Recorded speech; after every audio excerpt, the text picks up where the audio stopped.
श्री रामचंद्र भगवान की। शरीरम सुरूपम तथा वा कलत्रम यशश्चारुचित्रम धनम मेरुतुल्यम हरेरंघ्रिपद में मनश्चिन्न लग्नम ततक्किम ततक्किम ततक्किम ततक्किम।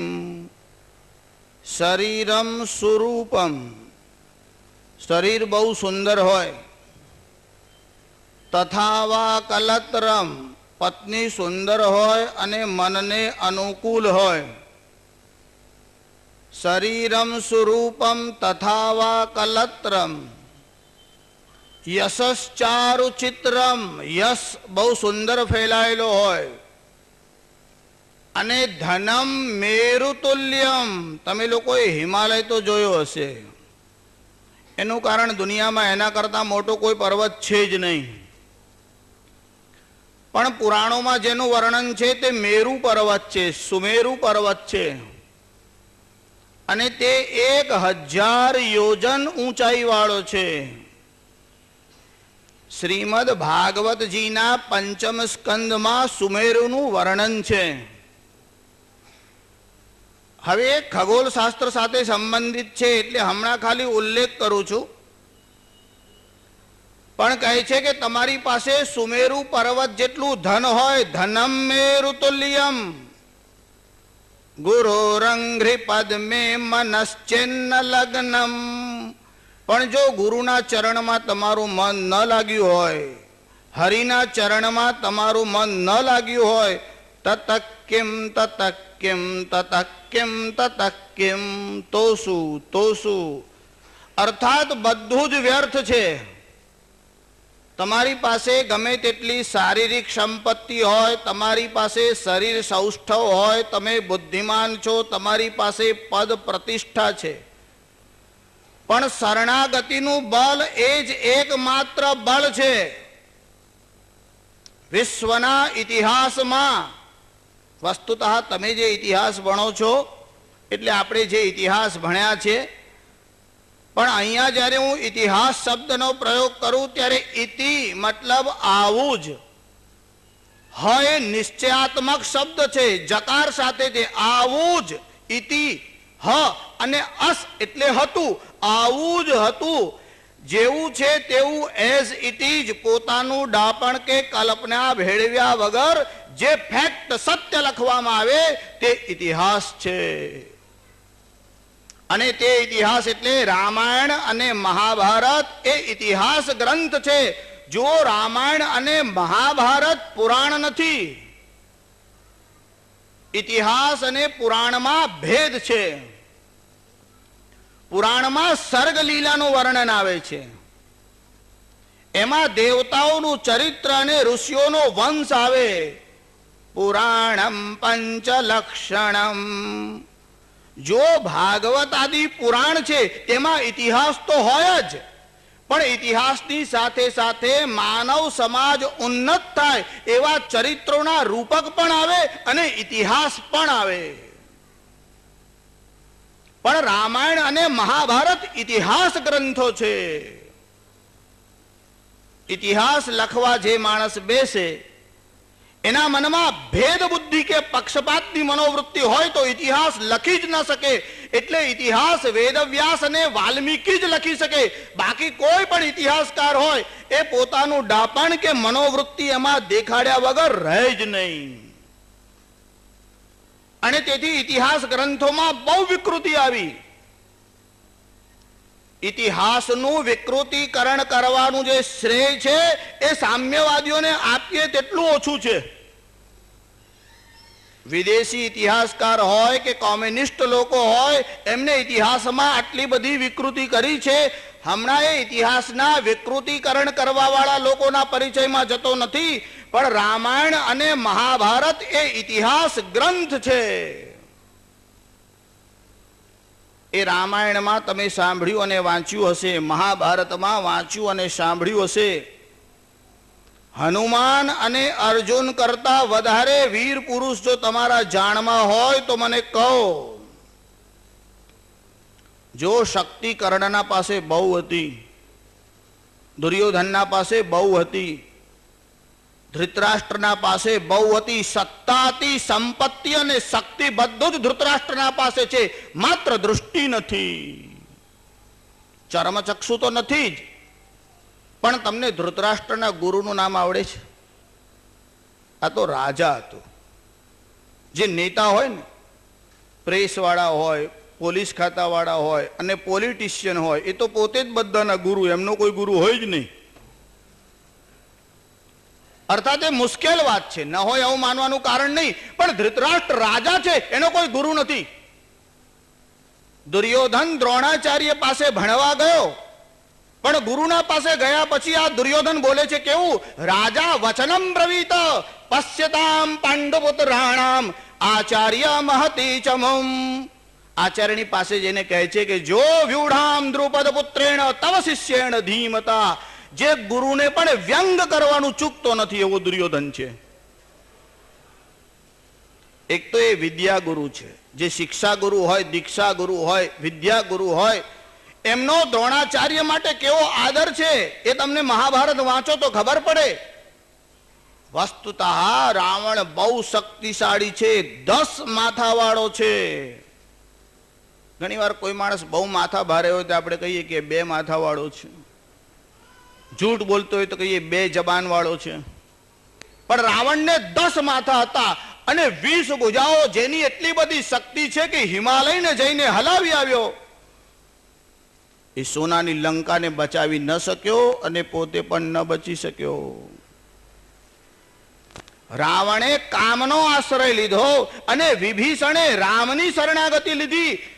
શરણાગતમાં બહુ બુદ્ધિ ન હોય તો ચાલે, વેદ વેદાંતમાં પારંગત ન હોય તો વાંધો નહીં, પણ કોની શરણ લેવી એટલી અક્કલ તો હોવી જ જોઈએ.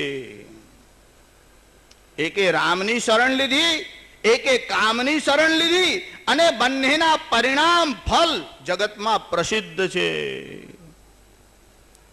આ કર્ણના પાસે આટલી બધી શક્તિ અને પોતાની શક્તિનો આટલો બધો ઘમંડ હતો, છતાંય કર્ણ વિજય ન થઈ શક્યો. એનું કારણ આ ભીમસેન, દુર્યોધન, યુધિષ્ઠિરના કોઈ ગુરુ છે? અર્જુનના તો ગુરુ અને ઈષ્ટદેવ બંને એક જ છે. શિષ્યસ્તેહમ સાધિમામ ત્વામ પ્રપન્નમ. આવું બોલીને અર્જુને શ્રી કૃષ્ણની શરણાગતિ સ્વીકારી. કર્ણના જીવનમાં શરણાગતિનો અભાવ છે. શ્રી રામચંદ્ર ભગવાન કી. કર્ણનું દુર્દૈવ તો હતું જ, પણ કર્ણના જીવનમાં કમી હતી શરણાગતિની. આ કર્ણ કોઈની શરણમાં ગયો નહીં, દુર્યોધન કોઈની શરણમાં ગયો નહીં, અને સલાહ માની તો શકુનીની માની. જેના ગુરુ શકુની થાય તેની સ્થિતિ કેવી હોય? કર્ણમાં ગુરુ માટે પ્રેમ બહુ હતો અને ગુરુ પાસે ગયો પણ ખરો. દ્રોણાચાર્ય પાસે તો વિદ્યા શીખ્યો જ, પણ બ્રહ્માસ્ત્ર શીખવાની ઈચ્છા કરી તો આચાર્ય દ્રોણે ના પાડી. અને ત્યારે આચાર્ય દ્રોણને પ્રણામ કરી અને મહેન્દ્ર પર્વત ઉપર પરશુરામના પાસે બ્રહ્માસ્ત્ર શીખવાના માટે આ કર્ણ ગયો. ગુરુના પાસે જવું હોય તો કેવી રીતે જવાય? ભાગવતજીમાં ભાગવત ધર્મ કયા છે. ભાગવતજીનો 11 સ્કંદ બહુ દિવ્ય છે. એમાં 9 યોગેશ્વરોની કથા છે. દેવર્ષિ નારદ એકવાર વસુદેવજીના ઘેર જાય છે, ત્યારે વસુદેવજી બહુ પ્રસન્ન થાય છે. જો જેને ત્યાં અનંત કોટી બ્રહ્માંડ નાયક, દીનબંધુ, દીનાનાથ, જગન્નાથ, કરુણા, વરુણાલય, પરમપિતા પરમાત્મા, ભૂપતિ, ભુવનપતિ, છત્રપતિ, ધરાપતિ, રમાપતિ, લક્ષ્મીપતિ, માયાપતિ, દેવદેવ, નંદનંદન સ્વયં શ્રી કૃષ્ણ આવ્યા. એ વસુદેવને ઉપદેશ આપવાને માટે નારદજી ગયા.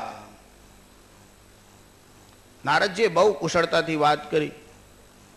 બુદ્ધિમાન માણસોને દૃષ્ટાંત આપે એટલે બીજાનું નામ લે. દેવર્ષિ નારદને કોઈ સત્ય સિદ્ધાંત કહેવા છે, પણ ઇતિહાસના માધ્યમથી કહે છે. એટલે વસુદેવને કહે છે, હું તમને 9 યોગેશ્વરોનો સંવાદ કહું છું.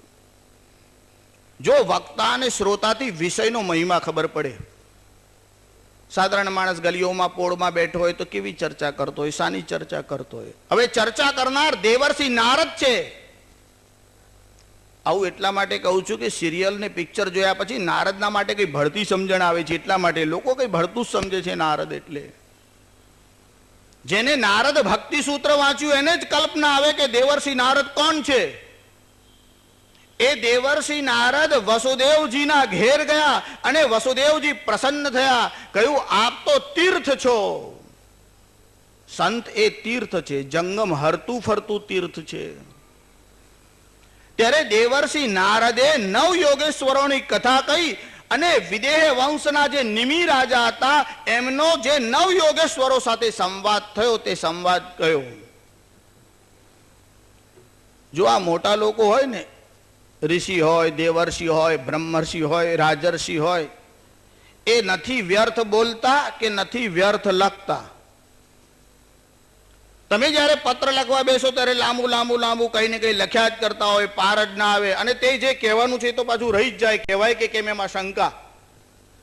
જ્યારે ઋષિ ગ્રંથ લખવાના માટે બેસે ત્યારે એક માત્રા જો ઓછી લખવી પડે ને તો એમને એટલો આનંદ થાય છે.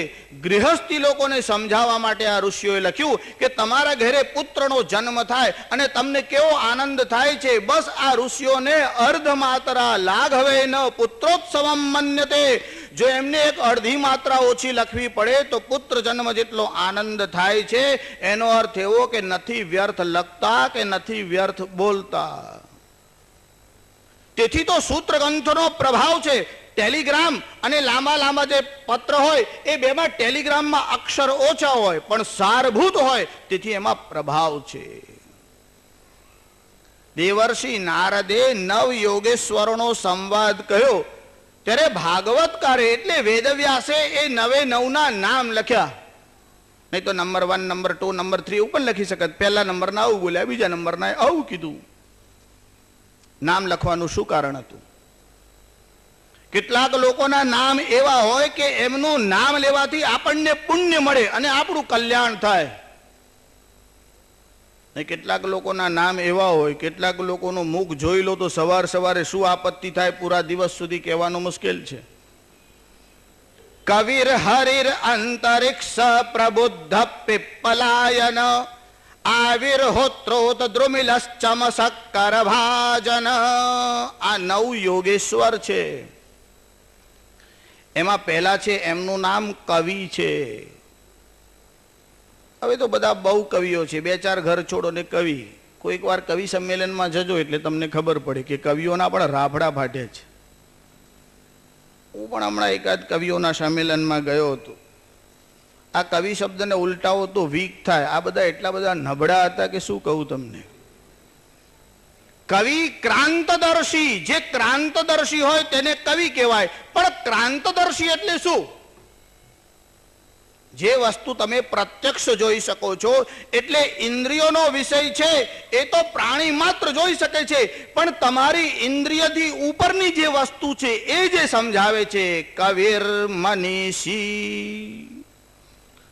અપરોક્ષ એટલે આંખથી જોઈ શકાય, અપરોક્ષ એટલે ડાયરેક્ટ, અને પરોક્ષ જે આંખની સામે નથી તે. જે ઇન્દ્રિયાતીત વસ્તુ છે, જેને ઇન્દ્રિયો પકડી શકતી નથી, એવું તત્વ જે સમજાવે તેનું નામ કવિ છે. આમ તો બધા બહુ કવિઓ થયા ભૂમંડળના ઉપર, પણ આ 3 કવિઓની પ્રસિદ્ધિ બહુ મોટી છે. નલિનોદ્ભવ, વાલ્મીકોદ્ભવ અને પુલિનોદ્ભવ. નલિનોદ્ભવ એટલે શું? નલિની એટલે કમળ, અને નલિનોદ્ભવ એટલે કમળમાંથી જેનો જન્મ થયો છે તે, એટલે બ્રહ્મા. પછી વાલ્મીકોદ્ભવ એટલે રાફડામાંથી જે બહાર આવ્યા છે તે, એટલે વાલ્મીકી. અને પુલિનોદ્ભવ, પુલિન એટલે બેટ, યમુનાજીના દ્વીપમાં જેનો પ્રાદુર્ભાવ થયો તે, એટલે દ્વૈપાયન. જન્મ્યા ત્યારે કૃષ્ણ કાળા હતા એટલે એમનું નામ થયું કૃષ્ણ દ્વૈપાયન. અબ કે કવિ ખદ્યોતસમ. આ બધા કવિઓ તો આજ્ઞા જેવા હોય. આજ્ઞાને જોયો છે, એના પેટમાં લાઈટ હોય, જેટલા ખૂણામાં જાય એટલો જ પ્રકાશ આવે, બાકી કે એનો આખા રૂમમાં આવે. જ્યારે આ બધા કવિઓ કેવા છે? સૂર. સૂરદાસ તો સાક્ષાત સૂર્ય જેવા છે. તુલસી શશી અને તુલસીદાસ ચંદ્ર જેવા છે. ઉડુગણ કેશવદાસ, બીજા બધા તો નક્ષત્રો જેવા છે. અબકે કવિ, જે આજકાલના કવિ છે, ખદ્યોતસમ, એ બધા આગિયા જેવા છે. જહતઃ કરત પ્રકાશ, જેટલા ખૂણામાં હોય ત્યાં જ અજવાળું આવે. જ્યારે આ તો આખા વિશ્વને પ્રકાશ આપનાર છે, એને કહેવાય કવિ. જો ખાલી કવિને કાવ્યના વિષયમાં બોલતો રહું ને ભાઈ, તો કોઈ વિષય લઈ જ ના શકાય. પણ નવ યોગેશ્વરોમાં પહેલા હતા કવિ. કવિર હરિ, બીજા છે હરિ. જે અવિદ્યાને હરવા વાળા છે તે હરિ. અંતરિક્ષ પ્રબુદ્ધ, મારે તમને વાત તો હમણાં પ્રબુદ્ધની કહેવાની છે કે પ્રબુદ્ધ નામના યોગેશ્વરે નિમિ રાજાને કહ્યું કે જગતની કોઈ વસ્તુમાં શાશ્વત સુખ નથી. ધનમાં નહીં, પદમાં નહીં, શરીર સૌષ્ઠવ એટલે શારીરિક બળમાં નહીં, જગતના કોઈ વસ્તુમાં શાશ્વત સુખ, શાશ્વત શાંતિ અને અભયતા છે જ નહીં. ભર્તૃહરિએ એનું લિસ્ટ આપ્યું આખું. ભોગે રોગ ભયમ, જો તમે બહુ ભોગ ભોગવો તો રોગ થાય, એટલે ભોગમાં રોગનો ભય છે. ભોગે રોગ ભયમ કુલે ચ્યુતિ ભયમ, જે કુળવાન માણસ હોય એને પોતાના આબરૂ અને પ્રતિષ્ઠાનો ભય હોય, કઈ ખોટું કામ ન થાય નહીં તો મારી પ્રતિષ્ઠાનું શું. જે કુલવાન માણસ છે એને આબરૂનો ભય છે. કુલેચ્યુતિ ભયમ વિત્તે નૃપાલાદ ભયમ, બહુ રૂપિયા વધવા લાગે ને તો દરોડાનો ભય થાય. વિત્તે નૃપાલાદ ભયમ એટલે રાજાથી, સરકારથી, પછી ઇન્કમ ટેક્સ વાળા હોય, સેલ ટેક્સ વાળા હોય, ગમે તે, પણ ધન આવે એટલે રાજાનો ભય આવે. એની વ્યવસ્થા શું કરવી. વિત્તે નૃપાલાદ ભયમ માને દૈન્ય ભયમ, માનમાં દીનતાનો, દૈન્યનો ભય રહે છે. બલે રીપુ ભયમ, તમે ચેમ્પિયન થઈ જાઓ, બધાને જીતી આવો, પછી કુસ્તીમાં જવાનો વિચાર આવે જો મારા કરતા શક્તિશાળી હશે તો આપણો નંબર ગયો. જે બલવાન માણસ છે એને રીપુ એટલે શત્રુનો ભય છે. બલે રીપુ ભયમ રૂપે જરાયા ભયમ, બહુ રૂપાળો હોય તેને ઘડપણનો ભય હોય. ગમે તેટલો રૂપાળો હોય પણ અંગમ ગલિતમ પલિતમ મુંડમ દસન વિહીનમ જાતમ તુંડમ, મોઢામાં દાંત હોય નહીં, બધું વાળ આમ જતા રહ્યા હોય, શરીરમાં આમ કરચલીઓ પડી ગઈ હોય તો રૂપે જરાયા ભયમ, શાસ્ત્રે વાદ ભયમ, શાસ્ત્ર જાણતો હોય તેને વાદ વિવાદનો ભય હોય કે મારા કરતા કોઈ મોટો પંડિત હોય તો શું. બાકી તો સભામાં બધા ગર્જના કરી આવે, વિદ્વાનોની હાજરીમાં બોલવાનું હોય ત્યારે બહુ કઠિન હોય. શાસ્ત્રે વાદ ભયમ, ગુણે ખલ ભયમ, ગુણવાન માણસને દુષ્ટનો ભય હોય છે. કાયે કૃતાંતાદ ભયમ, આ શરીરને યમરાજનો ભય છે. સર્વ વસ્તુ ભયાન્વિતમ, ભર્તૃહરિ કહે છે આ પૃથ્વીની દરેક વસ્તુ ભયવાળી છે. ભુવિ નૃણામ વૈરાગ્યમેવા ભયમ, આખી પૃથ્વી ઉપર જો કોઈ અભય વસ્તુ હોય તો માત્ર વૈરાગ્ય છે. અને આ નવે નવ યોગેશ્વર ઋષભદેવના વંશમાં થયા હતા, બધામાં વૈરાગ્યની પરાકાષ્ઠા હતી. હવે તો વધારેમાં વધારે સંગ્રહ સાધુઓ કરે છે, મઠોવાળા કરે છે. બંગાળમાં ચૈતન્ય મહાપ્રભુ થયા. આ ચૈતન્ય મહાપ્રભુએ પોતાની યાત્રા આરંભ કરેલી. વૃંદાવન તરફ જવા માટે નીકળેલા. એમની સાથે બધા ભક્તોનો બહુ મોટો કાફલો, સમુદાય રહેતો હતો અને કીર્તન કરતા કરતા જતા હતા. ગામમાં કોઈ કીર્તન કરતા જતા હોય, પછી કોઈ ગામ મોટું આવે એટલે ત્યાં રોકાઈ જાય, કીર્તન કરે, બધાને ઉપદેશ આપે અને પછી આગળ ચાલે. ગંગાના કિનારા ઉપર આવી રીતે જતા હતા. એમનો એક ભક્ત હતો ઘોષ, એની સરનેમ હતી ઘોષ. ચૈતન્ય મહાપ્રભુનો પરમ ભક્ત હતો. એની ભક્તિના વિષયમાં જેટલું બોલીએ તેટલું ઓછું. અહીંયા સુધી કે મહાપ્રભુ એટલે જેનું એક નામ ગૌરાંગ હતું, એમનો વર્ણ બહુ ગૌર હતો એટલે એમનું નામ ગૌરાંગ મહાપ્રભુ હતું. આ ગૌરાંગ મહાપ્રભુને ક્યારે શું જોઈશે એની ખબર આ ઘોષને રહેતી. કે મહાપ્રભુ ભિક્ષા લેશે અને ભોજન કર્યા પછી મુખવાસ માટે કંઈક માગશે અને મુખવાસમાં બીજી કોઈ વસ્તુ નહીં, હરડે લેશે, જેને હરિતકી કહીએ છીએ. તે ગામમાં ગયા, ભિક્ષા લીધી, મહાપ્રભુએ ભોજન કર્યું અને મહાપ્રભુએ આમ હાથ કર્યો એટલે ઘોષે લઈ અને હરડે હતી તેનો એક ટુકડો મહાપ્રભુજીના હાથમાં મૂક્યો અને મહાપ્રભુજીએ હરડી ખાઈ ગયા. તમે લોકો આ ત્રિફળા જે બોલો છો ને એમાં 3 વસ્તુ આવે, એમાં આમળા, બેહડા, હરડે, એમાં હરિતકી. હરડેના સંસ્કૃતમાં બહુ નામ છે. એ હરડે મહાપ્રભુજી ખાઈ ગયા. બીજે દિવસે ભોજન થયું અને ભોજન સમાપ્ત કરી અને મહાપ્રભુજી આમ ઊભા થયા અને ઘોષના તરફ આમ હાથ કર્યો એટલે એમને અહીંયા ધોતિયામાં જે અડધી હરડે રાખી હતી તે આમ કાઢી અને ચૈતન્ય મહાપ્રભુના હાથમાં મૂકી. મહાપ્રભુજી આમ હાથના તરફ જોયું અને પછી ઘોષના તરફ જોયું અને ઘોષને કહ્યું, ये हरितकी तुम कहां से लाए? घोष ने कहा, प्रभु जी कल ही मैं मांग करके लाया था, एक थी, आधी कल आपको दे दी, आधी जो मैंने बचा कर रखी थी वो आपको दे रहा हूं. और चैतन्य महाप्रभु बोले, घोष तुम तो साधु हो, अभी तुम में संग्रह की इतनी भारी लालसा है. उस जमाने में 1 पैसे में 3 हरड़े आती थी, उसमें से आधी हरड़े बचा करके रखी थी. और चैतन्य महाप्रभु ने कहा, घोष तुम साधु हो और अभी संग्रह की इतनी लालसा हो, तुम मेरे साथ रहने के योग्य नहीं हो. अने घोष महाशय चैतन्य महाप्रभुना चरणों आम पड्या, एटलुं बधुं आक्रंद ने रुदन कर्युं, कह્યું મને ક્ષમા કરો.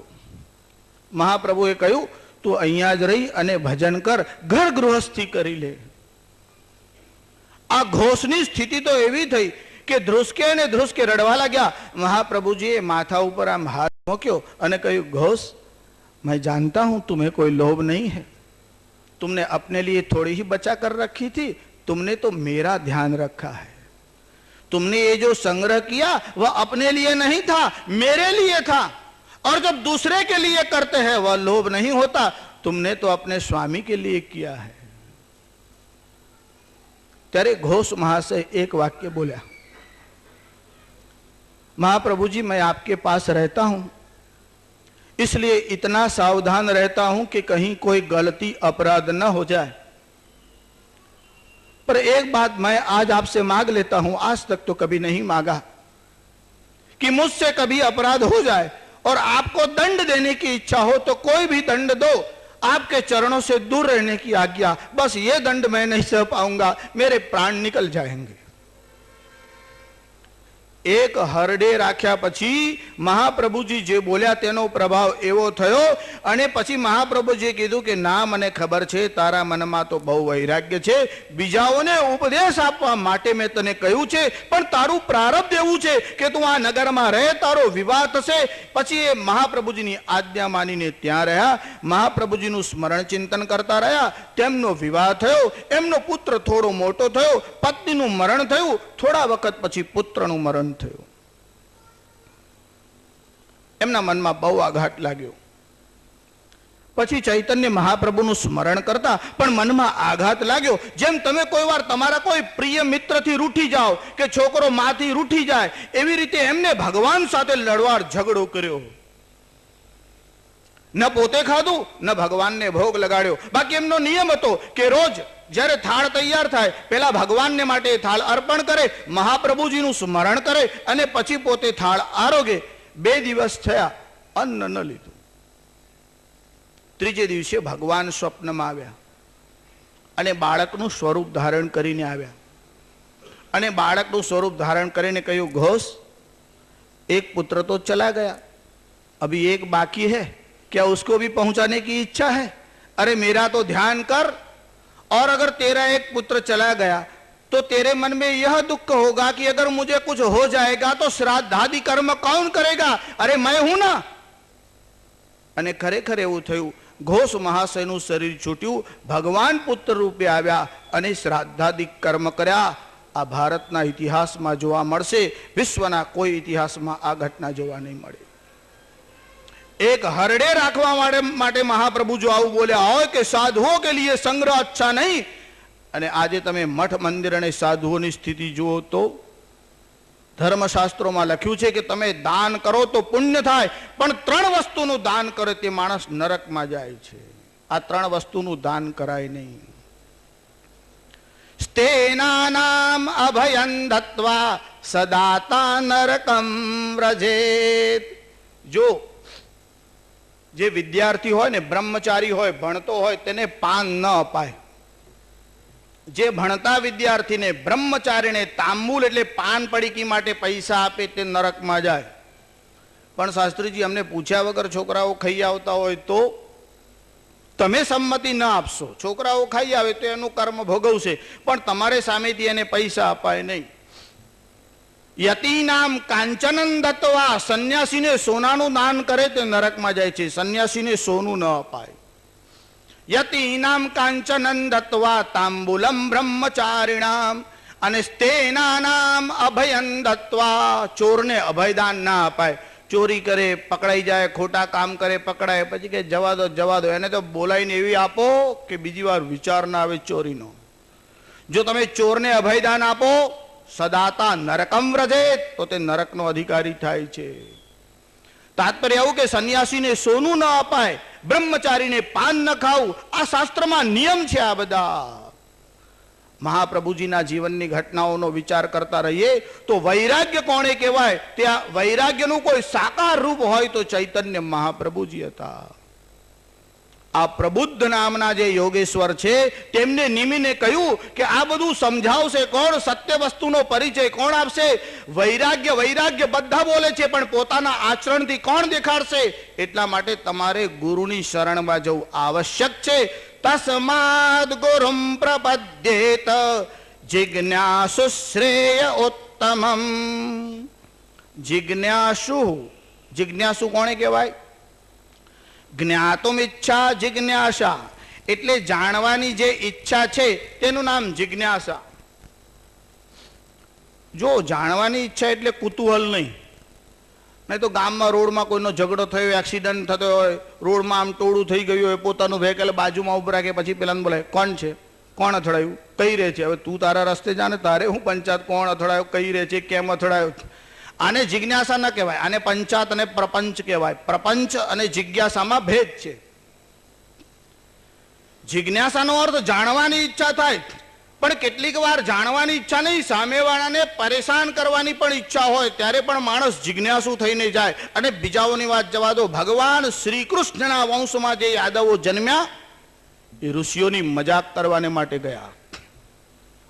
જે યાદવ વંશના લોકો હતા તેમને આ ભગવાન શ્રી કૃષ્ણના જે વંશો છે તેમની વાત કરું છું કે સામને સાડી પહેરાવી અને એનું જે પેટ હતું ત્યાં ટોપલી મૂકીને આમ પેટ મોટું કર્યું, અને પિંડારક ક્ષેત્રમાં જ્યાં બધા ઋષિઓ ભેગા થયા હતા ત્યાં સામને લઈ અને આ યાદવ કુમારો ગયા અને ઋષિઓને પૂછ્યું કે આ સ્ત્રી સગર્ભા છે, પુત્રીને જન્મ આપશે કે પુત્રને?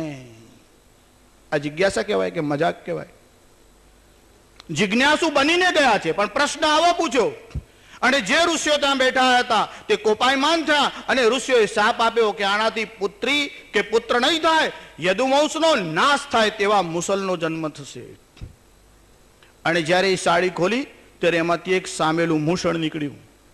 પછી તો યાદવો ભયભીત થયા, શ્રી કૃષ્ણને પૂછ્યા વગર આ કામ કર્યું હતું. એટલે જે મુસલ હતું ને તેના ચૂરા કરી નાખ્યા અને એને સમુદ્રમાં નાખી દીધું. એ મુસલના નીચે લોખંડનો એક ટુકડો હતો, તે પણ આમ નદીમાં નાખી દીધો. તે એક માછલી ગળી ગઈ અને એક માછીમારે માછલીને પકડી ચીરી ટુકડો આમ બહાર નાખ્યો. જરા નામના પારધીના હાથમાં આવ્યો. જ્યારે ભગવાન શ્રી કૃષ્ણને જરા નામના પારધીએ તીર માર્યું ત્યારે આ જ મુસલનો ટુકડો ત્યાં આવેલો અને યાદવોએ શરાબ પીધી અને યાદવા સ્થલી થઈ, અંદર અંદર ઝઘડીને ખલાસ થયા. જો તમે ઋષિ અને બ્રાહ્મણોને ઠઠ્ઠા મજાક કરશો તો વંશનો નાશ થશે. મસક દંશ બીતે હિમત્રાસા जिम द्विज द्रोह किए कुल नासा. मसक दंश बीते મસક દંશ બીતે હિમ ત્રાસા, મસક દંશ જીમી દ્વિજ દ્રોહ કિએ કુલ નાસા. બધાને આવડે છે કે ભાઈ? એટલે તો હું અડધી અડધી લાઈન બોલું છું કે બધા બોલી શકો એમ. જીમી દ્વિજ દ્રોહ કિએ કુલ નાસા, વિપ્ર નિંદા કુલક્ષય. જેમ બ્રાહ્મણની નિંદાથી કુળનો નાશ થાય છે, તુલસીદાસજી ઉદાહરણ આપે છે કે મસક દંશ, હિમ પડે ત્યારે જેમ મચ્છરો ખલાસ થાય, એમ બ્રાહ્મણની નિંદા કરે તેના કુળનો નાશ થાય છે. આ હું તમને એટલા માટે કહું છું કે ઋષિઓની મજાક કરવા જો કૃષ્ણના વંશના લોકો ગયા એમનો પણ નાશ થાય તો સાધારણ માણસની શું સ્થિતિ થાય? ત્યારે તે કાળે કેટલાક લોકોએ ઋષિઓનો મજાક કર્યો. તમે કહેશો શાસ્ત્રીજી આજે લોકો ઋષિઓની ઠઠ્ઠા મજાક કરતા નથી, પણ એક વાત કહું, આજે લોકો ઉપેક્ષા કરે છે. હશે હવે ઋષિઓએ જે કીધું આપણે શું કામ છે? આ પેલા કરતા વધારે ભયંકર અને ડેન્જરસ લોકો છે. કેટલાકને ઋષિ જોઈતો નથી અને કેટલાક ઋષિઓની ઠઠ્ઠા મજાક કરવા વાળા, એવા બે પ્રકારના લોકો છે. તેને જિજ્ઞાસુ કહેવાય નહીં. જેને સત્ય વસ્તુ જાણવાની ઈચ્છા છે તે જિજ્ઞાસુ છે. અને એવી સત્ય વસ્તુ જાણવાની જેની ઈચ્છા છે, જિજ્ઞાસુ શ્રેય ઉત્તમમ, એવા ઉત્તમ જિજ્ઞાસુએ ગુરુની શરણમાં જવું. જો હું તમને આવા સાના અનુસંધાનમાં કહેતો હતો, યાદ છે? કર્ણના અનુસંધાનમાં કે કર્ણ ગુરુ પાસે ગયો, પણ ભાગવતજીમાં લખ્યું કે ગુરુ પાસે જવાનું હોય તો અમાયયાનો વૃત્યાય તુષ્યેદાત્માત્મદો હરી. તમે એક્સની સેવા કરો તો વાય પસંદ થાય તમારા ઉપર કે પ્રસન્ન થાય એવું બને? ભાગ્ય જ બને, કાં તો ન બને. પણ અહીંયા તો ભાગવતકાર કહે છે કે તમે ગુરુની સેવા કરો અને ઈશ્વર તમારા ઉપર પ્રસન્ન થાય છે. આત્માત્મદો હરિ, એનું કારણ ગુરુની સેવાથી પરમાત્માને પ્રસન્નતા થાય છે. તો ગુરુની સેવા કરો, ગુરુની સાનિધ્યમાં જાઓ, પણ કેવી રીતે? અમાયયા, માયા એટલે કપટ, માયા એટલે છલ. છલ કર્યા વગર, અમાયયાનો વૃત્યાય, તમે છલ કપટ કર્યા વગર ગુરુની સેવામાં જાઓ. આ કર્ણ ગયો પણ છલ કરીને ગયો. કર્ણે શું કહ્યું ખબર છે? પરશુરામ પાસે જઈને, પરશુરામ બ્રાહ્મણો સિવાય કોઈને વિદ્યા ભણાવતા નહોતા, એટલે કર્ણ ત્યાં ગયો અને પરશુરામને પ્રણામ કરીને કીધું, હું ભૃગુવંશી બ્રાહ્મણ છું અને બ્રહ્માસ્ત્ર મેળવવાની ઈચ્છાથી આપની પાસે, આપની શરણમાં આવ્યો છું. આપ મને વિદ્યાનું દાન કરો. પરશુરામ પ્રસન્ન થયા. કર્ણનું શરીર સૌષ્ઠવ બહુ સુંદર હતું, યુવાન હતો, સૂર્યપુત્ર હતો, તેજસ્વી અને સુંદર દેખાતો હતો. એ તો સૂદ પુત્ર તરીકે પ્રસિદ્ધ થયો. વસ્તુતઃ તો કુંતાનો પુત્ર અને સૂર્યનારાયણથી જન્મેલા, એટલે આ કર્ણ કવચ કુંડલ સાથે જન્મેલો. જોતા જ પરશુરામના મનમાં એટલી બધી પ્રસન્નતા થઈ, અરે આ તો કોઈ બ્રહ્મ તેજથી યુક્ત હોય એવો બ્રાહ્મણ દેખાય છે. અને પરશુરામે કીધું, બેટા આજથી જ શીખવા માંડ. અને પરશુરામે આ બ્રહ્માસ્ત્રની વિદ્યા શીખવાડવાનો આરંભ કર્યો. જો પરશુરામે 21 વાર પૃથ્વીને નક્ષત્ર કરી કેવો ભયાનક કોપ હશે, તમે જરા કલ્પના કરો. 21 કોઈ પ્રાણીને મારો ને તમે તો પણ તમે હાલી જાઓ. તમે કસાઈઓની વાત ભૂલી જાઓ, હા, એમની વાત નથી કરતા, એને આપણે કસાઈ જ કહીએ છીએ. પરશુરામે તો 21 વાર પૃથ્વીને નક્ષત્ર કરી કેવો કોપ પરશુરામનો હશે. એવા પરશુરામ પાસે કર્ણ બ્રાહ્મણ બનીને ગયો વિદ્યા મેળવવાના માટે.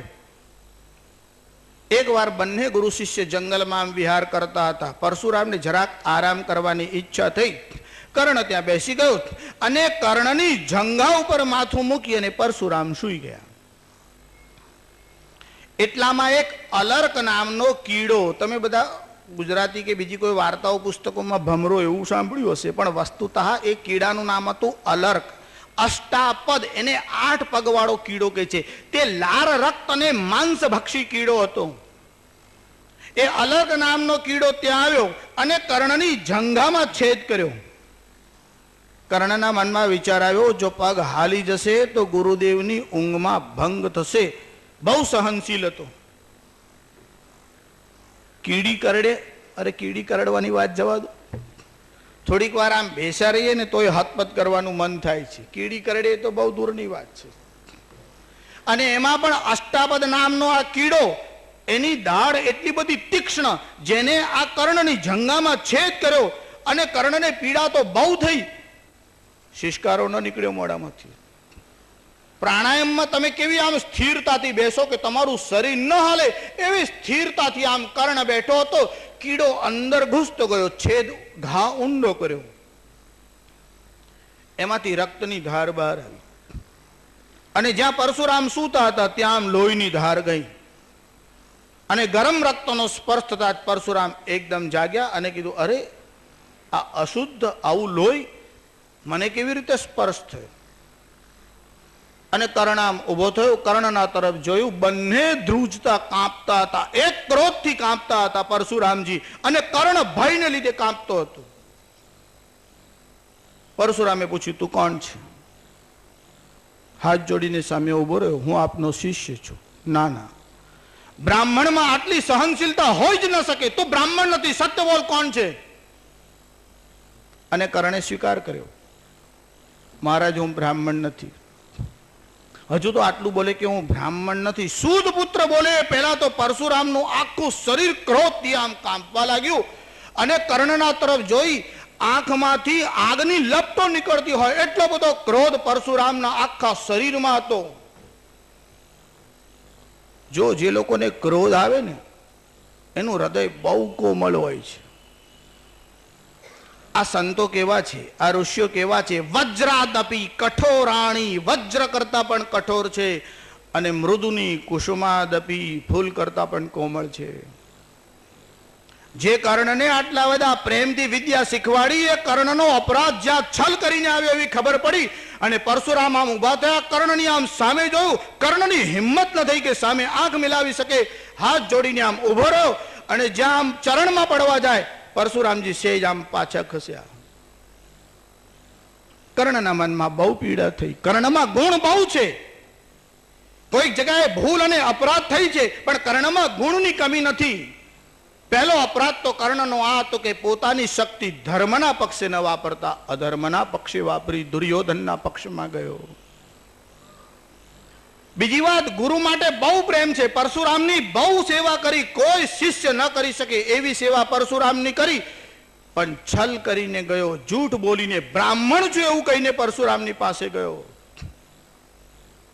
અને જ્યાં પરશુરામનો ચરણ સ્પર્શ કરવા જાય અને પરશુરામ આમ ક્રોધથી એમનું શરીર આમ કાંપતું હતું અને કર્ણને લાગ્યું હવે ગુરુદેવ ચોક્કસ શાપ આપશે. હાથ જોડીને પરશુરામને કહેવા લાગ્યો, મેં બહુ મોટો અપરાધ કર્યો છે, તમે મને જે સજા આપો તે માન્ય છે, પણ મને ચરણ સ્પર્શનો જે અધિકાર છે એ ન છીનવી લો. પ્રસ્તુત હું દે સાપ કિંતુ અંતિમ સુખ તો યહ પાને દે, ઇન્હી પાદ પદ્મો કે ઉપર મુझको પ્રાણ ગવાને દે. તમારે મને પ્રાણાંત દેહાંત દંડની સજા કરવી હોય તો કરો, પણ તમારા ચરણથી મને દૂર ન કરો. જે છલ કરીને ગયો એના હૃદયમાં ભાવ છે. છલ એટલા માટે કર્યું કે બ્રહ્માસ્ત્ર શીખવું છે અને બ્રાહ્મણ વગર શીખવાડતા નથી, તો શું કરું? પરશુરામે કહ્યું, તારો પરિચય આપ્યો ત્યારે તે એવું કહ્યું કે તું ભૃગુવંશી બ્રાહ્મણ છે? કર્ણે કીધું, હા મહારાજ, એક વાત આપને કહું, શિષ્ય અને ગુરુનો સંબંધ તો પિતા પુત્ર જેવો છે.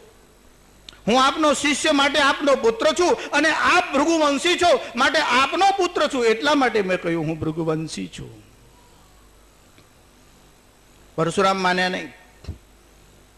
પરશુરામ અને દુર્વાસા અને દ્રોણાચાર્યના ચરિત્ર જ્યારે તમે સાંભળો ત્યારે એક ક્ષણ માટે તમારા મનમાં એવું થાય કે આમને કદાચ અન્યાય કર્યો છે, પણ તમે જરા દૂરદૃષ્ટિથી વિચાર કરો ને તો ધર્મની રક્ષા માટે આ બધા કામો થયા અને એમાં પરશુરામ અને દ્રોણ તો નિમિત્ત બન્યા. એમાં ઈશ્વરની ઈચ્છા છે, દૈવનો સંકેત છે. એનું કારણ જો કર્ણના પાસે બ્રહ્માસ્ત્ર જાત અને દુર્યોધનના પક્ષમાં હોત તો ધર્મની વિજય કેવી રીતે થાત?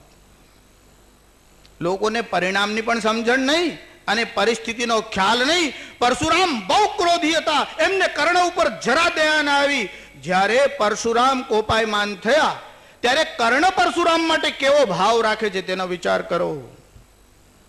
કર્ણ કહે છે પ્રસ્તુત હું દે સાપ કિંતુ અંતિમ સુખ તો યહ પાને દે, इन्हीं पाद पद्मों के ऊपर मुझको प्राण गंवाने दे। लिपट गया गुरु के चरणों से विकल कर्ण इतना कहकर, दो कणिकाएं गिरी अश्रु की गुरु की आंखों से बहकर। મૃત્યુના અધિષ્ઠાતા દેવ યમરાજ સામે ઊભા હોય તો જેની ભ્રુકુટી હાલે નહીં કે શરીરમાં રોમાંચ ન થાય, એ પરશુરામની આંખમાં આંસુ આવ્યા. એ કર્ણ માટે કેવો પ્રેમ હશે એની જરા કલ્પના કરો. ત્યારે પરશુરામ કોપાયમાન તો થયા, પણ હૃદય બહુ દ્રવી ગયું પરશુરામનું. પરશુરામની મનસ્થિતિ કેવી છે તે ભાગવતકારે લખ્યું, અને કવિયાનું તાદૃશ ચિત્ર, શબ્દ ચિત્ર ઉભું કર્યું કે પરશુરામની મનસ્થિતિ કેવી થઈ. અને પરશુરામ કર્ણને કહેવા લાગ્યા, તૂને જીત લિયા થા મુझको નિજ પવિત્રતા કે બલ સે. કેટલું પવિત્ર, કેવી સેવા. તારા ગુણનું જેટલું વર્ણન કરું એટલું ઓછું છે. તે મને જીતી લીધો હતો કે તૂને જીત લિયા થા મુझको નિજ પવિત્રતા કે બલ સે. क्या था पता लूटने आया है कोई मुझको छल से. પણ તે મારી સાથે છલ કર્યું. કર્ણ, તને ખબર છે મેં તારા ઉપર કેવો પ્રેમ કર્યો છે. किसी और पर नहीं किया वैसा स्नेह मैं करता था. કોઈનાથી આવો પ્રેમ નથી કર્યો. અરે પરિવારનો તો પ્રશ્ન નથી પરશુરામના જીવનમાં. આટલો જે સાક્ષાત વિષ્ણુ થઈને આવ્યા છે, છતાં જેને કર્ણ માટે હૃદયમાં આટલી બધી લાગણી અને આકર્ષણ થયું. कर्ण तारा ऊपर मने बहु प्रेम હતો. किसी और पर नहीं किया वैसा स्नेह मैं करता था. सोने पर भी धनुर्वेद का ज्ञान कान में भरता था. कर्ण, जब तू सो जाता था तब मैं तेरे पलंग के पास बैठ जाता था और तेरे सर पर हाथ रखकर धनुर्वेद के वे मंत्र बोलता था जिसकी शिक्षा आज तक भूमंडल में किसी को नहीं मिली. और मैं चाहता था कि मेरा शिष्य ऐसा हो कि जो मेरा नाम और मेरा सर्व गर्व से ऊंचा कर दे. तूने मेरे साथ छल किया. किसी और से नहीं किया वैसा स्नेह मैं करता था. सोने पर भी धनुर्वेद का ज्ञान कान में भरता था. तूने अपराध तो ऐसा किया है कि तुझे प्राण दंड की सजा दे दूं, पर शिष्य और पुत्र से इतना अधिक प्रेम होता है. मैं तो तुम्हें पुत्रवत मानता था. मान लिया था पुत्र इसी से प्राण दान तो देता हूं. तारो प्राण नहीं लईश, प्राण दान तो करीश. कि मान लिया था पुत्र इसी से प्राण दान तो देता हूं, पर अपनी विद्या का अंतिम चरम तेज हर लेता हूं. सिखलाया ब्रह्मास्त्र तुझे जो काम नहीं वह आएगा. जे ब्रह्मास्त्र तने विद्या आपी छे तारा काम में नहीं आवे. सिखलाया ब्रह्मास्त्र तुझे जो काम नहीं वह आएगा. है मेरा साप समय पर उसे भूल तू जाएगा. અને જે સમય જરૂર પડશે ત્યારે જ તું આ બ્રહ્માસ્ત્ર ભૂલી જઈશ. જો જ્યારે પરશુરામ કોપાયમાન થયા અને કર્ણને જ્યારે શાપ આપવા ઉદ્ધત થયા, એટલું નહીં, શાપ કર્ણને આપ્યો. પરશુરામ શું કહે છે, મારી જે આ કુટીર છે ને એમાં અપરાધીને રહેવાનો અધિકાર નથી અને તે અપરાધ કર્યો છે. એટલે તું અહીંયાથી જલ્દી દૂર થઈ જા, મારી નજર સામેથી દૂર થઈ જા. જો પરશુરામ પણ કર્ણની સામે જોતા નથી, એમને પણ મનમાં તો ભય લાગે છે કે કર્ણ તરફ જોઈશ તો પાછો પ્રેમ છલકાઈ આવશે.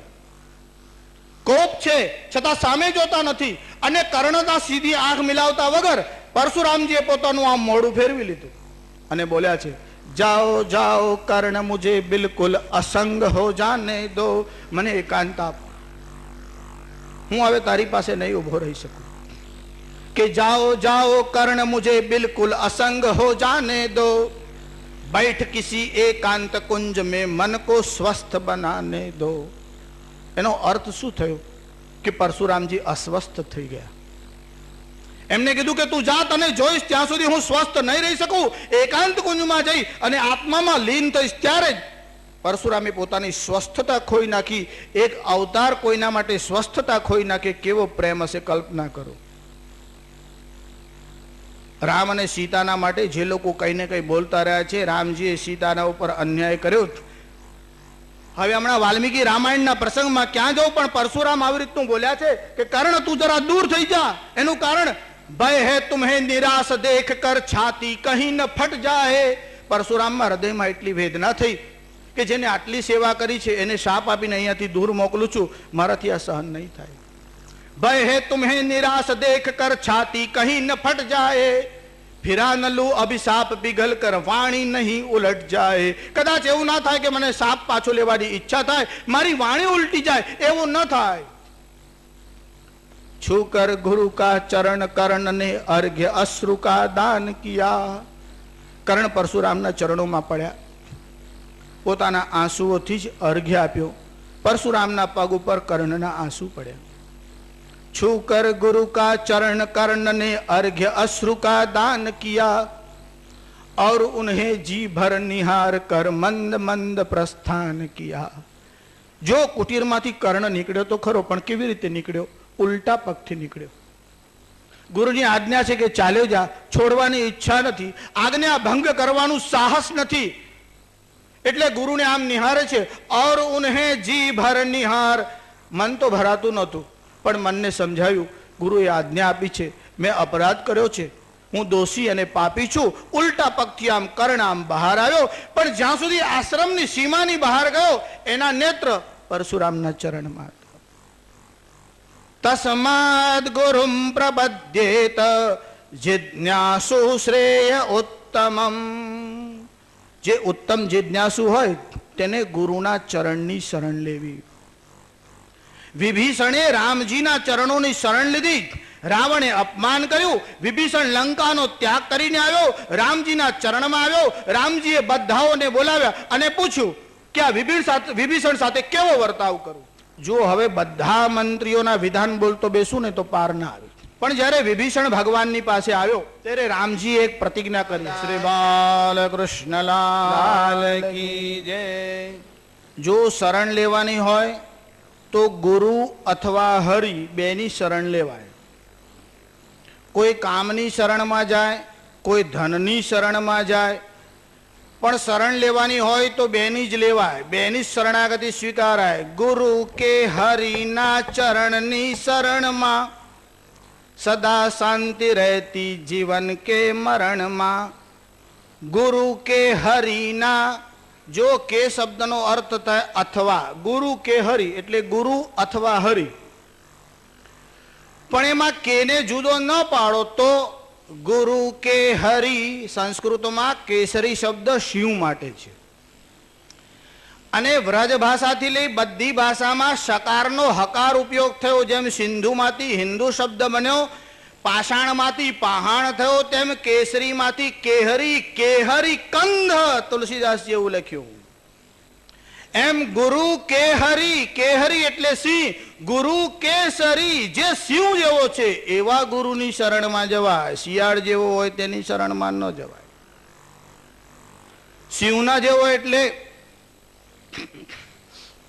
ભગવાન આદ્ય શંકરાચાર્યે વેદાંતનો એક ગ્રંથ લખ્યો, તેનું નામ જ વેદાંત કેસરી છે. કેસરી એટલે સિંહ જેની ગર્જના થયા પછી બીજા બધા શાસ્ત્રો શાંત ચૂપ થઈ જાય છે.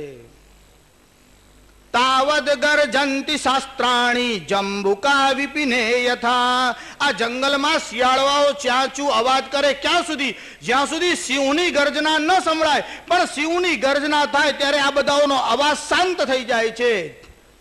એમાં વેદાંત કેસરીની ગર્જના થાય ત્યારે બીજા શાસ્ત્રો શાંત ચૂપ થઈ જાય છે. એકવાર એક જંગલમાં એવો પ્રસંગ બન્યો, એક બકરી આમ ફરવા માટે નીકળેલી ને જંગલના રસ્તામાં ભૂલથી ચડી ગઈ. બાકી આ બધા નગરમાં રહેવા વાળા પ્રાણીઓ, જંગલી પ્રાણી જુદા હોય છે. હવે આ બકરી જંગલના રસ્તામાં ચાલી ગઈ. હવે આ બકરી જંગલના રસ્તા ઉપર ગઈ, ત્યાં એક કૂવો હતો, તેની પાસે ઝાડ હતું, ત્યાં આમ બેસી ગઈ. હવે આ બકરી ત્યાં આગળ જોયું કે સિંહના પગલા પડ્યા છે, અહીંયાથી કોઈ સિંહ પસાર થયો છે એવું એ બકરીએ જોયું અને પેલા ઝાડ નીચે બેઠી. એટલામાં ત્યાં આગળ એક જંગલી પ્રાણી આવ્યું, એક વરુ આવ્યું અને બકરીને આમ ખાવા માટે ગયું. એટલે બકરી કીધું ઉભર ઉભર, મને ખાવાની ઈચ્છા છે, કે ખાય તો મને વાંધો નથી, પણ આ સિંહ હમણાં આવ્યો તો જો આ પગલા દેખાય છે, આ રસ્તે ગયો છે, મને કહે છે હું પાણી પીને આવું છું. હવે જો તું મને ખાઈ જાય, એ પાછો આવે અને મને નહીં જોવે તો તારું આવી બનશે. મારે તો મરવાનું જ છે, સિંહ મારે કે તું મારે મને કઈ ફેર પડતો નથી, પણ તું મરી જઈશ. વરુના મનમાં થયું વાત તો સાચી જ છે. વરુ ત્યાંથી ચાલી ગયું. એટલામાં એક વાઘ આવ્યો. બસ આ બકરીએ પાછી એની જ કથા, તમે બે આપસમાં ઝઘડશો, તમારે જંગલમાં રહેવાનું, પેલો રાજા છે, મારે તો તુંય મારે ને પેલોય મારે, પણ તારે સિંહ જોડે વેર થશે અને પછી આ એરિયામાં પ્રવેશ નહીં થાય. વાઘે કીધું હવે બહુ હોય પ્રાણીઓ મળશે, કઈ આના પર છાપ મારી આગળ. જે રીંછ, વરુ, વાઘ જેટલા પ્રાણીઓ આવ્યા એ બધા ત્યાંથી પાછા ગયા. એટલામાં સિંહ આવ્યો અને આ બકરીની પાસે પહોંચ્યો. એટલે આ બકરીએ સિંહને કીધું, તમે ખરેખર જ વનના રાજા છો, તમારા નામથી મારી રક્ષા થઈ ગઈ. આટલા બધા લોકો મને ખાવા આવ્યા અને મેં કીધું આ જંગલનો રાજા છે અને મને કોઈ ખાઈ જાય. સિંહે કીધું એમ, મારા નામથી જ તરી ગઈ કે હા, ત્યારે જા. પણ એ સિંહના પગલા જોઈને બેઠી હતી, હવે શિયાળના પગલા જોઈને બેઠી હોત તો શું થાત? તારે જેના પગલા જોઈને માણસનું સંકટ જતું રહે એવો ગુરુ હોય કે ગુરુ કે હરિના ચરણની શરણમાં. જે સિંહ જેવો ગુરુ હોય, જે શાસ્ત્રનો જ્ઞાતા હોય. જો અહીંયા ભાગવતના ધર્મમાં ગુરુની ક્વોલિટી કઈ કે ગુરુ કેવો હોવો જોઈએ. આ નવ યોગેશ્વરો જે નિમીને કહે છે પ્રબુદ્ધ, જે દેવર્ષિ નારદ વસુદેવને કહે છે, જે ભાગવતકાર સમસ્ત પ્રજાને ઉપદેશ આપવા માટે કહે છે, અને સુખદેવજી પરીક્ષિતને કહે છે તસ્માદ ગુરુમ પ્રપદ્યેત જિજ્ઞાસુ શ્રેય ઉત્તમમ શાબ્દે પરે ચ નિષ્ણાતમ બ્રહ્મણ્યુપસમાશ્રયમ. જો ગુરુમાં ત્રણ ક્વોલિટી ભાગવતકાર કે છે હોવી જોઈએ. પહેલી વાત કે છે શાબ્દે પરે ચ નિષ્ણાતમ, જે શબ્દ બ્રહ્મમાં નિષ્ણાત હોય. શબ્દ બ્રહ્મ કોને કહેવાય? વેદ એ શબ્દ બ્રહ્મ છે, વેદ એ ઈશ્વરની વાણી છે. હવે જે વેદોનો વિદ્વાન નથી એ તમારું સમાધાન કેવી રીતે કરશે? પણ વેદોનો વિદ્વાન હોય અને બ્રહ્મમાં નિષ્ઠા નહીં હોય તો ના ના ના ના. શાબ્દે પરે ચ નિષ્ણાતમ, જેની પરબ્રહ્મમાં નિષ્ઠા છે. અને ત્રીજી વાત લખે છે બ્રહ્મણ્યુપસમાશ્રયમ. ઉપસમાશ્રયમ, જેનું મન એકદમ શાંત છે. આ ત્રણ જેનામાં છે, જેને ઉપશમ એટલે સમ દમ ઉપરતી તિતિક્ષા શ્રદ્ધા અને સમાધાન, જેને કામને જીતી લીધો છે. જે લંપટ હોય તેની પૂજા કોઈ દિવસ હિન્દુસ્તાનમાં થઈ નહીં. અરે આ પિતામાં ભીષ્મ તો બ્રહ્મચારી હતા અને હનુમાનજી પણ બ્રહ્મચારી છે. આ દેશમાં હનુમાનજીની મૂર્તિ થઈ પણ પિતામાં ભીષ્મની ન થઈ. જુઓ, જે સંયમી અને સદાચારી છે, નૈષ્ઠિક બ્રહ્મચારી છે, પણ પોતાની શક્તિ અસુરોના પક્ષે વાપરી. એટલે ગુરુ કેવો હોય? ઈશ્વરમાં આસ્થાવાળો હોય. અરે જેના સાનિધ્યથી તમારી ઈશ્વરની આસ્થા દૃઢ થાય. જુઓ, ગુરુના ચરણમાં એટલા માટે જવાનું, તમારા મનમાં ઈશ્વરની પૂજા કરવાની ઈચ્છા થાય. તમે ક્યાં જશો? આકાશમાં જશો? સમુદ્રમાં જશો? ઈશ્વર તમને ક્યાં દેખાશે? ત્યારે જે સત્ય જોડે તમારો પરિચય કરાવે છે, એટલે તસ્માદ ગુરુમ પ્રબધ્યેત, ગુરુના ચરણમાં જવું. અને તે ગુરુ વેદનો જ્ઞાતા હોય, એને પોતાના ઇન્દ્રિયો ઉપર કાબુ મેળવ્યો હોય. તમે લોકો ઇતિહાસમાં પ્રસિદ્ધ એવા રાજા ભોજ અને કવિઓમાં પ્રસિદ્ધ એવા કાલિદાસનું નામ સાંભળ્યું છે. એકવાર સભામાં ભોજ રાજાએ કાલિદાસને એક પ્રશ્ન કર્યો. જો કેટલાક લોકોને ટેવ જ હોય, ખાલી ખાલી પૂછ્યા જ કરે, કરવાનું કઈ જ નહીં. પોતાને જ્ઞાન છે એવું બતાડવા માટે પણ ઘણા લોકો તો પૂછતા હોય. પણ ભોજરાજે જે પ્રશ્ન પૂછ્યો ને એ પોતાના અનુભવના આધારે પૂછ્યો. પ્રસંગ એવો બનેલો કે રાજા ભોજ શિકાર કરવા નીકળ્યો. નજીકમાં નદી હતી. મનમાં ઈચ્છા થઈ કે લાવ જરા નદીનું જળ પીને આવું. રથ અંદર જાય એવો નહોતો, એટલે રથીને કીધું રથ ઉભો રાખ, હું જરા જળ પીને આવું છું. અને નદીના કિનારે સુધી આમ ચાલીને ગયો. એ નદીના તટ ઉપર એક કન્યા બહુ સુંદરી હતી, એ ત્યાં પડેલી હતી. રાજા ભોજે એના તરફ જોયું અને રાજાના મનમાં કામની અભિલાષા થઈ.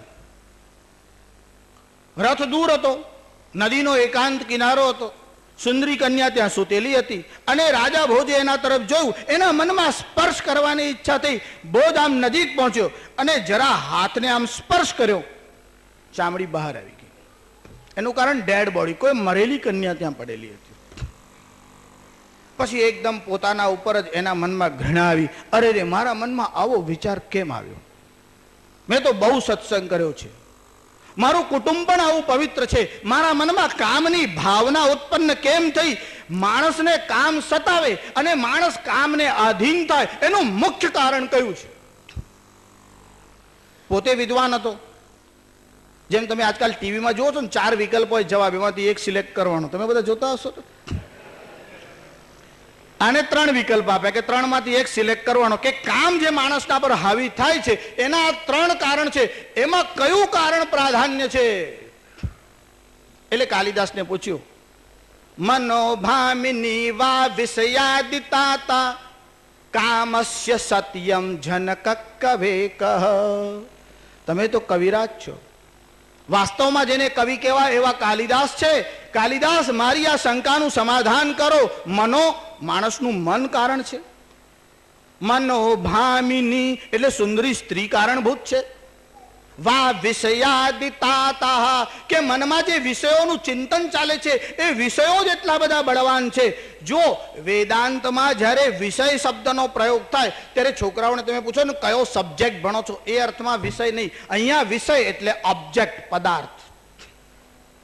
મન કારણભૂત છે, સુંદરી સ્ત્રી કારણભૂત છે, કે વિષય એટલે પદાર્થ કારણભૂત છે? હે કવિ, તમે આ સત્ય વસ્તુ જાણો છો કે કામસ્ય સત્યમ જનક કવેક. જનક એટલે બાપ. આ 3 માંથી કામનો બાપ કોણ? કાલિદાસે 3 જવાબ પર આમ લાઈન મારી દીધી અને કાલિદાસે કીધું, એકાંતમેવૈકમેવહિ રાજન. એકાંતમ, એકમેવહિ. સભામાં બધા લોકો ડાયા રહે છે, એકાંતમાં જાઓ ત્યારે ખબર પડે કે તમારો ઇન્દ્રિયો ઉપર વિજય કેવો છે. હે રાજન, સર્વે પિતે નૈવ વિનાવ્યલિકા. એકાંત વગર તો આ 3 કઈ ફળ આપતા નથી, નપુંસક છે, એનું કઈ ફળ થાય જ નહીં. એકાંત જ એકમેવ કારણ છે. એટલા માટે એકાંતમાં જાઓ. જ્યારે સૂર્યનો અસ્ત થાય અને ચંદ્રનો ઉદય થાય, સૂર્ય બુદ્ધિનો માલિક છે, ચંદ્ર મનનો માલિક છે, ત્યારે બુદ્ધિ નબળી થાય અને મન બળવાન થાય. અને મન બળવાન થાય અને એકાંત મળે અને ભોગવવાને યોગ્ય પદાર્થ મળે, ત્યારે જે માણસ પોતાના મનને વશમાં રાખી શકે તે જીતેન્દ્રિય છે.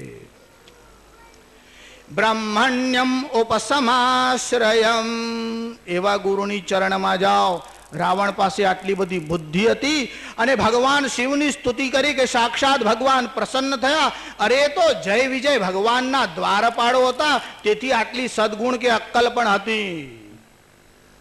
છતાંય રાવણે કામની શરણ લીધી અને ખલાસ થયો. ઘણા લોકો વર્ણન કરતા હોય, શાસ્ત્રીજી આમ તો રાવણ બહુ સારો જ હતો, લોકોએ રામાયણ વાંચ્યું નથી માટે આવું બોલે છે. સીતાનું હરણ કર્યું એ સિવાય એને બીજું શું કર્યું એ કહો. આ એક કામ. હવે લોકો તો એના કરતા કેટલી ભયાનક ભૂલો કરતા હોય છે. તમે જરા વાલ્મીકી રામાયણનો ઉત્તરકાંડ વાંચો. આ એટલો બધો નરાધમ હતો જેને પોતાની પુત્રવધુ પર બલાત્કાર કર્યો હતો. એક ઋષિ કન્યા પર રેપ કર્યો અને એને શાપ આપ્યો હતો કે આજ પછી કોઈ પણ સ્ત્રીને જો તું એની ઈચ્છા વગર સ્પર્શ કરીશ તો બળીને ભસ્મ થઈ જઈશ. એટલે આ ડાયો થઈને બેઠો હતો. કામની શરણમાં જે ગયો છે તેની પાસે ગમે તેટલી શક્તિ હોય, વિદવત્તા હોય, બુદ્ધિમત્તા હોય, એ તમારું કલ્યાણ શું કરે? પોતાનું કલ્યાણ ન કરી શકે. આ લોખંડના ખીલાને નદીમાં નાખો તો તરે ખરા? ત્યારે બીજાને શું તારવાના હતા? પણ એ જ લોખંડના ખીલાને જો નાવડીમાં ઠોકી દો તો તરી જાય છે. જો તમે ગુરુની ચરણની શરણમાં જાઓ, તસ્માદ ગુરુમ પ્રપદ્યેત જિજ્ઞાસુ શ્રેય ઉત્તમમ. હરિની શરણમાં જાઓ, ગુરુની શરણમાં જાઓ. અરે રામની શરણમાં વિભીષણ આવ્યો અને જ્યારે વિભીષણ રામજીની શરણમાં આવ્યો, જો રામજીની પ્રતિજ્ઞા કેવી છે, સકૃદેવ પ્રપન્નાય તવાસ્મીતિ જયાચતે અભયમ સર્વભૂતેભ્યો દદામ્યેતદ વ્રતમ મમ. અરે કેવો પણ જીવ એકવાર જો મારી શરણમાં આવે તો હું એને ભયમુક્ત બનાવું છું. તમને ભયમુક્ત બનાવવાનું સામર્થ્ય યા તો રામમાં છે યા તો સદગુરુમાં છે.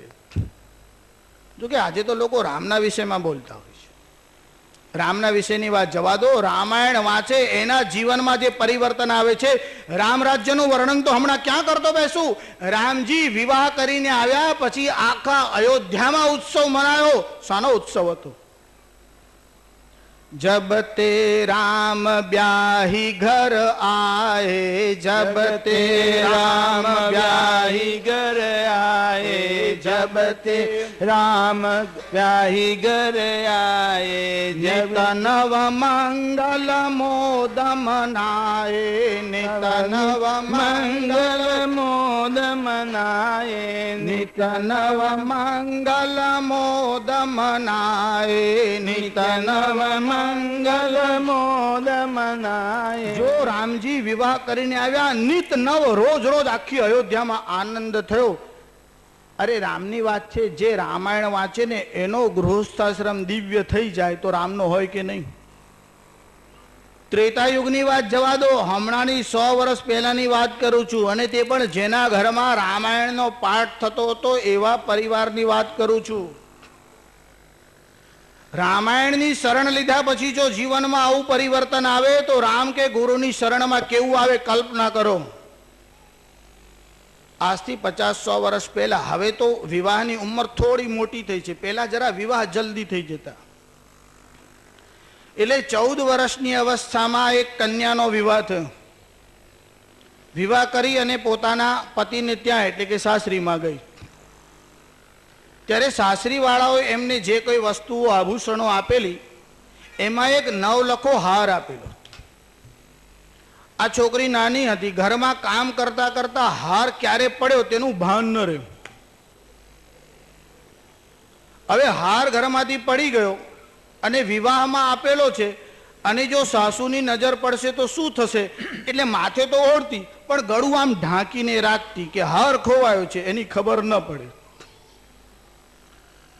ઘરમાં કંઈ નુકસાન થઈ જાય તો બધાના મનમાં ગુસ્સો આવે છે, નથી આવતો? એક બાપ દીકરો બંને જણા બહાર દિવાનખંડમાં બેઠા હતા. રસોડામાં છોકરાની માં અને એની વહુ બંને જણા રસોઈમાં કામ કરતા હતા.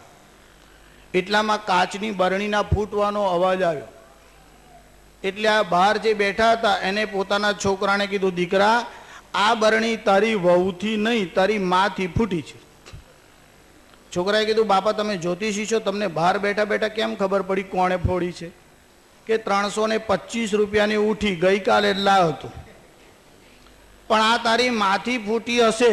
જો તારી વહુથી ફૂટી હોત તો બરણીના ફૂટવાના અવાજની પાછળ તારી માનો અવાજ આવતે, પણ એક જ અવાજ આવ્યો છે અને વહુ તો કઈ બોલવાની નથી. જો કે 100 વર્ષ પહેલા, હા, હવે વહુઓનું કહેવાય નહીં એમ, પણ નુકસાન થઈ જાય એટલે માણસનો સ્વભાવ કેવો છે, હાય હાય કરે એના કરતા હરી કરે તો સારું. હવે આનાથી હાર ખોવાયો એટલે આ છોકરી એક તો અવસ્થાની નાની, અને એનું ઘર જે હતું તે સાધારણ હતું, અને શ્રીમંત માણસના ઘરે પરણાવેલી એટલે મનમાં બહુ ભય થયો. રાત્રે ઊંઘ ના આવી. રોજ અવકાશ મળે એટલે આમ તેમ ચારે બાજુ શોધી આવે, પણ હાર મળ્યો નહીં. બીજે દિવસે આમ પરેશાન થઈ અને આમ હાર શોધતી હતી. સાસુ ત્યાં આવીને એટલે આમ ઊભી રહી. સાસુને જોઈ એટલે પાછું આમ ગળું ઢાંકીને ચાલવા લાગી. સાસુ ત્યાં દિવાનખંડમાં બેઠા હતા અને પેલીને આમ ઈશારો કરીને કીધું, બેટા અહીંયા. કે બા આવું છું. કે કેમ તારો અવાજ આવો છે, તારા ગળામાં કંઈ થયું છે? ભય હતો એટલે બરાબર બોલતી નહોતી. એટલે પાસે બોલાવીને હવે ગળામાં કંઈ થયું છે એવું જોવા જાય તો હારની ખબર પડી જાય. એટલે આને આમ હાર દેખાય નહીં એવી ત્યાં પોતાની સાડીનો છેડો આમ રાખ્યો અને માથું હલાવ્યું, કાંઈ થયું નથી. એ કીધું, બેટા તું કાલે ઊંઘી નથી, મને ગઈકાલથી ખબર છે. એને એક બીજો હાર લાવેલો તે લાવી અને વહુના હાથમાં મૂક્યો અને કીધું, ગઈકાલે જ મને ખબર હતી, હું આ બીજો હાર લઈ આવી છું, લે પહેરી લે. તમે કલ્પના કરો કે એના હૃદયમાં શું થયું હશે. એને કીધું, બા હું બીકને કારણે બોલતી નહોતી.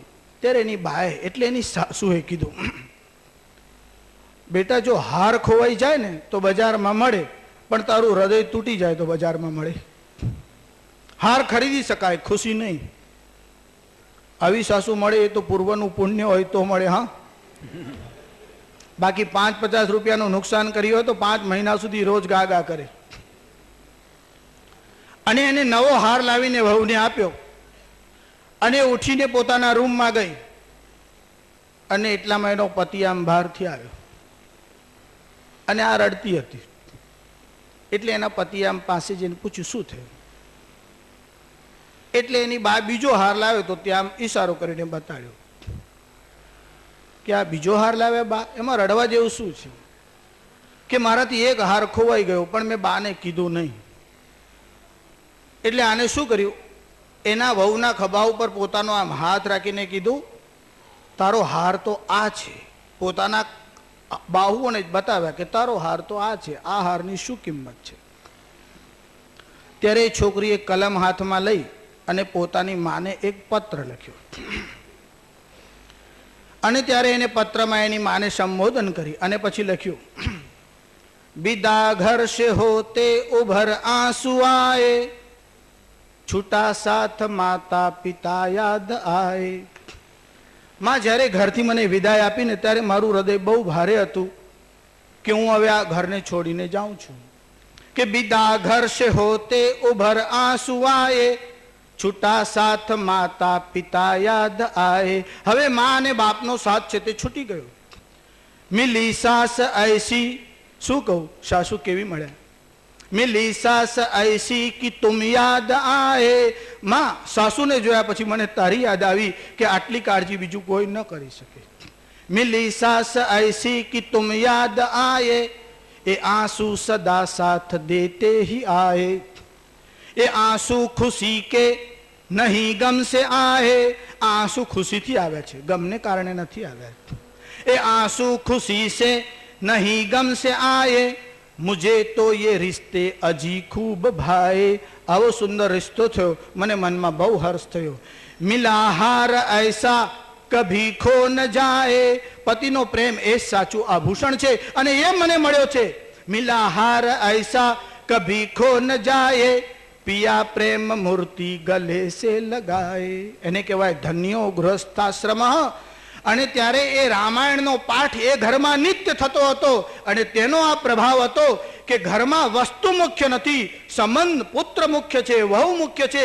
જીવ કરતા વસ્તુ મૂલ્યવાન નથી. રામાયણ વાંચો તો આ સમજાય. બાકી હનુમાનજી જ્યારે લંકામાં ગયા, આખી લંકાને આગ લગાડી. સોનાની લંકા હતી. હવે આ હનુમાનજી આગ લગાડવા ગયા ત્યારે પેલા લોકો એવું કીધું હતું કે હવે તમારે જેટલું સોનું જોઈએ લઈ જાઓ ને તમારે આ ભાંજગણમાં પડવાની શું જરૂર. સોનું આપ્યું હોય તો કોઈ આ ધંધો કરે? સોના માટે તો લોકો શું શું કરતા નથી. કનકમ તું બાલ વૃદ્ધાનામ સંઢાનામ અપી સર્વદા. અરે સ્ત્રી રૂપમ મોહકમ પુંસામ. સ્ત્રીનું રૂપ તમને આકર્ષણ લાગે પણ યુવાવસ્થામાં લાગે, બાળકને નહીં અને વૃદ્ધને નહીં. જ્યારે સોનું તો કેવું છે, કનકમ તું બાલ વૃદ્ધાનામ સંઢાનામ અપી સર્વદા. નપુંસક હોય તોય સોનાનો શોખ લાગે, બાળકને લાગે, વૃદ્ધને પણ લાગે. ત્યારે જેને કામની લાલસા નથી અને જેને સમદમ આદિ જીતી લીધા છે એવા ગુરુની શરણમાં અમાયા છલ કપટ કર્યા વગર એવા ગુરુની શરણમાં તમે જાઓ. એવું આ ભાગવત ધર્મનું વર્ણન કર્યું છે. જો ભાગવત ધર્મનું જ્યારે પ્રબુદ્ધે વર્ણન કર્યું ને, બહુ સુંદર વર્ણન કર્યું. હવે બધા શ્લોક તમને ક્યાં કહેતો બેસું, ઘડિયાળ પણ જોઉં છું, બધા ભોજનની પણ તૈયારી કરતા હશો. પણ એ આખું ભાગવત ધર્મ એટલે ભગવાનની પ્રાપ્તિના જે લક્ષણો અને ધર્મ બતાવ્યા, એમાં કોઈ ઠેકાણે તિલક કેવું કરવું, ચાંદલો કેવો કર્યો તે ભાગવતમાં લખ્યું નથી. તો શાસ્ત્રીજી અમારે તિલક કે ચાંદલો નહીં કરવાનો, તે કરો પણ અલ્પ વિરામ છે, એને પૂર્ણ વિરામ ન સમજો. આટલી અક્કલ હોય તો બહુ. ચાંદલામાં જ પૂર્ણ વિરામ આવી ગયું એ તો બહુ ભગત છે. કેમ કે તિલક કરે છે. ભક્તનું આટલું લક્ષણ નથી. સ્વસ્વરૂપાનુસંધાનમ ભક્તિરીત્ય વિધીયતે. આ બધા વિષયો બોલતા બેસી તો ક્યાં પાર આવે. પણ કેવા ગુરુની શરણમાં જવાનું? શાબ્દે પરે ચ નિષ્ણાતમ. જે શબ્દ બ્રહ્મમાં નિષ્ણાત છે, પરબ્રહ્મમાં નિષ્ણાત છે, એવા ગુરુની શરણમાં જવાનું કીધું છે. ભગવાન આદ્ય શંકરાચાર્યે બહુ સુંદર વર્ણન લખ્યું છે કે ગુરુ રંઘ્રી પદ્મે મનશ્ચેન્ન લગ્નમ.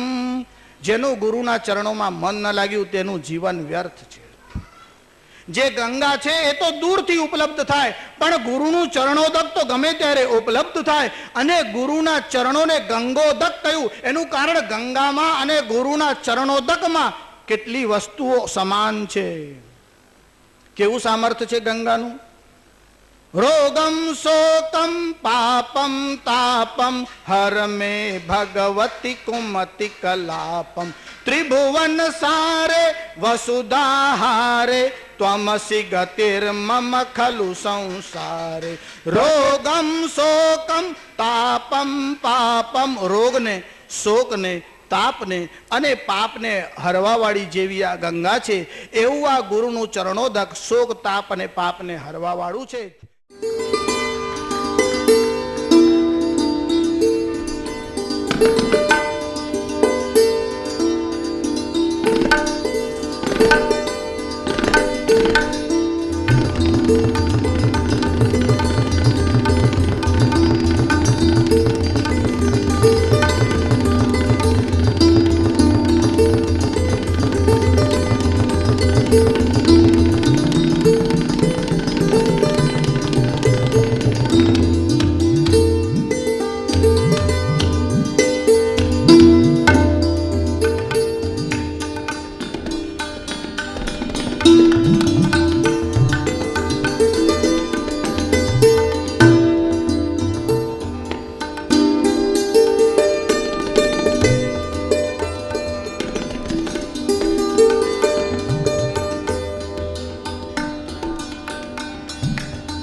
दशरथ राजकुमारा दानव मद संहारा नारायण नारायण जय गोविंद रे नारायण नारायण जय गोविंद रे भारत यतिवर शंकर नामामृतमखिलांतर नारायण नारायण जय गोविंद हरे नारायण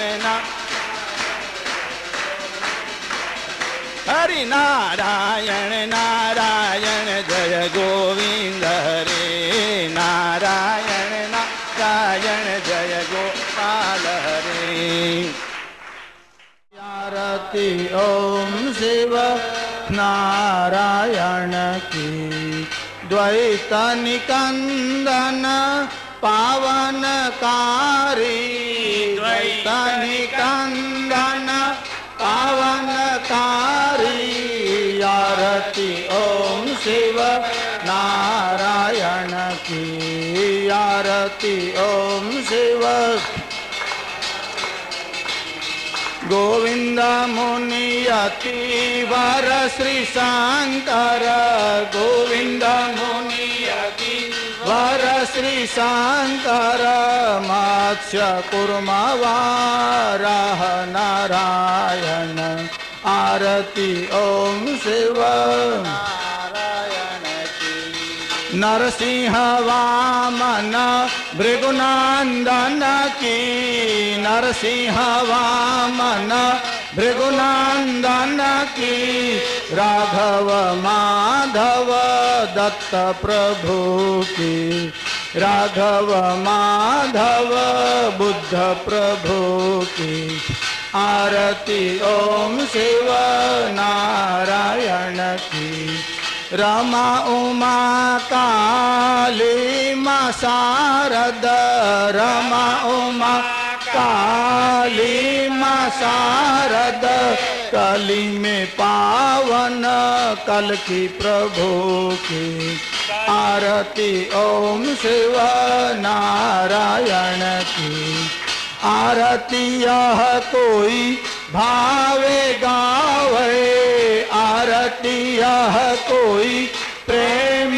गावे सोनर हरि पद भक्ति पावे आरती ओम शिव नारद कर्पूर गौरम करुणावतारम संसार सारम भुजगेन्द्रहारम सदा वसन्तं हृदयारविन्दे भवं भवानी सहितं नमामि मंगलम भगवान विष्णु मंगलम गरुड़ध्वज मंगलम पुंडरीकाक्षो मंगलाय सर्वमंगल मांगल्ये शिवे सर्वार्थ शरण्ये त्र्यंबके गौरी नारायणी जलेन परिक्रमा वर्धनम पुष्पैः देववंदनम हस्ताभ्याम आत्मवंदनम श्री सद्गुरु देव की नमः पार्वती पदय हर हर महादेव।